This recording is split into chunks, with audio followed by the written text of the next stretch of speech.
Hi friends, welcome back to our channel. 7ാം ക്ലാസ്സിലെ മാത്സിൻ്റെ ഓണം എക്സാമുമായി ബന്ധപ്പെട്ടുകൊണ്ടുള്ള പുതിയ വീഡിയോയിലേക്ക് എല്ലാ കൂട്ടുകാർക്കും സ്വാഗതം. അപ്പോൾ മാത്സ് ആണ് എക്സാം. അപ്പോൾ നമുക്കതിന് വരുന്ന കുറച്ച് ക്വസ്റ്റ്യൻസും ആൻസേഴ്സും നമുക്കൊന്ന് നോക്കാം. ഒരു ക്ലാസ്സിൽ 6 പേർക്ക് എ പ്ലസും 15 പേർക്ക് ബി പ്ലസും ലഭിച്ചു. 6 പേർക്ക് എ പ്ലസ്, 15 പേർക്ക് ബി പ്ലസ്. ഓക്കെ. ചോദ്യം, എ പ്ലസ് കിട്ടിയവരുടെ എണ്ണത്തിൻ്റെ എത്ര മടങ്ങാണ് ബി പ്ലസ് കിട്ടിയവരുടെ എണ്ണം എന്നാണ് ചോദ്യം. എങ്ങനെയാണ്? എ പ്ലസ് കിട്ടിയവരുടെ എണ്ണത്തിൻ്റെ 15/6 അല്ലേ, 15/6 = 5/2 മടങ്ങാണ് ബി. കിട്ടിയവരുടെ എണ്ണം 6ൻ്റെ എത്ര മടങ്ങാണ് 15 എന്നാണ് നമ്മൾ ആദ്യം നോക്കേണ്ടത്. കാരണം 15 പേർക്കാണ് ബി പ്ലസ് കിട്ടിയത്, 6 പേർക്കാണ് എ പ്ലസ്. അഥവാ 6 × 15/6 = 15. അതായത് 6ൻ്റെ 15/6 മടങ്ങാണെന്ന് നമുക്ക് പറയാൻ വേണ്ടി സാധിക്കും. ഓക്കെ. ഇനി ഇതിൽ ബി ചോദ്യം, ബി പ്ലസ് കിട്ടിയവരുടെ എണ്ണത്തിൻ്റെ എത്ര ഭാഗമാണ് എ പ്ലസ് കിട്ടിയവരുടെ എണ്ണം എന്നാണ് ചോദിച്ചിട്ടുള്ളത്. നേരെ ഓപ്പോസിറ്റ് ആണല്ലേ. അപ്പോൾ 15 × 6/15 = 6. അതായത് ബി പ്ലസ് കിട്ടിയവരുടെ എണ്ണത്തിൻ്റെ 6/15 = 2/5 ഭാഗമാണ് എ പ്ലസ് കിട്ടിയവരുടെ എണ്ണം എന്ന് പറയുന്നത്. ഇനി ഇതിൽ സി നോക്കൂ. ബി പ്ലസ് കിട്ടിയവരുടെ ക്ലാസ്സിലെ മുഴുവൻ കുട്ടികളുടെ ഭാഗം 12 ആണെങ്കിൽ ക്ലാസ്സിൽ എത്ര കുട്ടികളുണ്ടെന്നാണ് ചോദിച്ചിട്ടുള്ളത്. അഥവാ ബി പ്ലസ് കിട്ടിയിട്ടുള്ളത് ഇപ്പോൾ 15 പേർക്കാണ്. എന്നാൽ ക്ലാസ്സിലെ മുഴുവൻ കുട്ടികളും 12 ഭാഗമാണെങ്കിൽ ക്ലാസ്സിൽ എത്ര കുട്ടികൾക്ക് കിട്ടിയിട്ടുണ്ടാവും? അതായത് ക്ലാസ്സിലെ മുഴുവൻ കുട്ടികളുടെ എണ്ണം എന്ന് പറയുന്നത് 5/12 ആയിട്ട് മാറും അല്ലേ. ഇനി അത് എന്ന് പറയുന്നത് എത്രയാണ്? 15 ഭാഗം തന്നെയാണ്. അതായത് 15ൻ്റെ 12/5 മടങ്ങാണ് ക്ലാസ്സിലെ മുഴുവൻ കുട്ടികളും. മുഴുവൻ കുട്ടികളുടെ എണ്ണം നമുക്ക് എങ്ങനെ കണക്കാക്കാം? 15 × 12/5 അഥവാ 36 എന്ന് നമുക്ക് ഉത്തരം കിട്ടും. ഉത്തരം ശരിയാണോ എന്ന് കൂട്ടുകാർ നോക്കണം കേട്ടോ. അപ്പം നമുക്ക് 36 കുട്ടികളാണെന്ന് നമുക്ക് കിട്ടും. ഇനി അടുത്തൊരു പ്രവർത്തനം നോക്കൂ. താഴെ കൊടുത്തിരിക്കുന്ന ചിത്രത്തിൽ വരകൾ L1 ഉം L2 ആണ് ഉള്ളത്. അതിൽ L1 സമാന്തരവും L2 M2 സമാന്തരം M2 ആണെങ്കിൽ, അഥവാ രണ്ടും M2 ആണെങ്കിൽ സമാന്തരമാണെങ്കിൽ കോൺ ABC എന്ന് പറയുന്നത് എത്രയാണെന്നാണ് ചോദിച്ചിട്ടുള്ളത്. അപ്പോൾ ഇവിടെ നോക്കൂ, ഇവിടെ നമുക്ക് തന്നിട്ടുള്ള ഇവിടെ ഒരു കോണുണ്ട്. കോൺ ബിയുടെ ഒരു സൈഡ് തന്നിട്ടുണ്ട് അല്ലേ. അപ്പോൾ ആ കോൺ എന്ന് പറയുന്നത് MBC ആണ്. ആ MBC എന്ന് പറയുന്നത് 120 ഡിഗ്രിയാണ്. ഓക്കെ, 120 ഡിഗ്രിയാണ് തന്നിട്ടുണ്ട്. ഇനി നമ്മളോട് ചോദിച്ചിട്ടുള്ളത് കോൺ ABC എത്രയാണെന്നാണ് ചോദിച്ചിട്ടുള്ളത്. അപ്പോൾ അത് സമാന്തരമായതുകൊണ്ട് തന്നെ അവിടെ മൊത്തം എന്ന് പറയുന്നത് എത്രയായിരിക്കും കൂട്ടുകാരെ? 180 ആയിരിക്കും അല്ലേ. അപ്പോൾ 180ൽ നിന്ന് 120 ഓൾറെഡി ഉണ്ട്. അപ്പോൾ അവിടെ എത്രയായിരിക്കും? എങ്ങനെ കണക്കാക്കാം? 180 - 120. അപ്പോൾ നമുക്ക് 60 എന്ന് ഉത്തരം കിട്ടും. അപ്പോൾ ABC എന്ന് പറയുന്നത് 60 ഡിഗ്രിയാണ് നമുക്ക് കിട്ടി. ഓക്കെ, മനസ്സിലായില്ലേ? ഇനി BCD ആണ് നോക്കേണ്ടത്. BCD ആണ് നമ്മൾ നോക്കേണ്ടത്.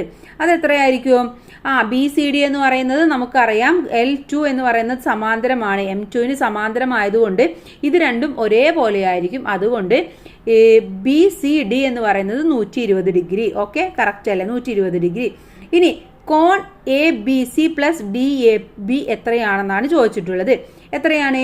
ABC എന്ന് പറയുന്നത് 60 ആണ് നമുക്ക് കിട്ടി. DAB നോക്കൂ. DAB എന്ന് പറയുന്നത് എത്രയാണ്? 120 ആണ്. കാരണം സമാന്തരമായതുകൊണ്ട് 120.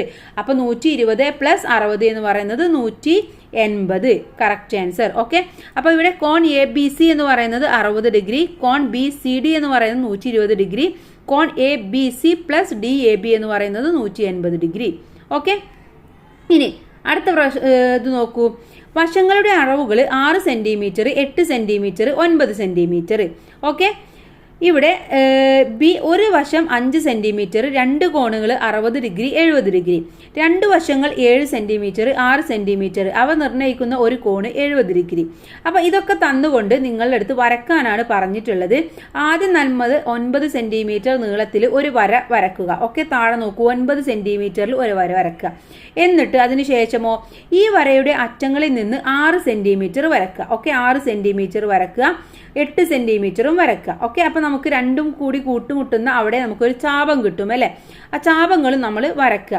അവ കൂട്ടിമുട്ടുന്ന ബിന്ദുവിനെ നമ്മൾ 8½ അല്ലേ, അഥവാ 8/15 14/1 നമുക്ക് കിട്ടും.